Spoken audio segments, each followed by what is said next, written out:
নবী সাল্লাল্লাহু আলাইহি সাল্লাম আর সাহাবায়ে কেরামের এক ফিকির ছিল যে আল্লাহ পাকের একটা বান্দাও যেন জাহান্নামী না হয়।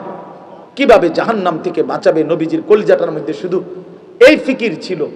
হাদিসের মধ্যে আছে, বাবা শুনেন আপনারা, কোন মানুষ, আমি যখন এই উনার হাত ধরলাম ফিরাইবার জন্য, উনি মনে করেন হাত ছাড়াই লেছে, আমি ওনার কাঁধে হাত দিলাম, ভাই আপনি নামাজ পড়েন বা আল্লাহর দিকে ফিরেন, উনি আমার কাঁধ থেকে হাত নামায় ফেলছে।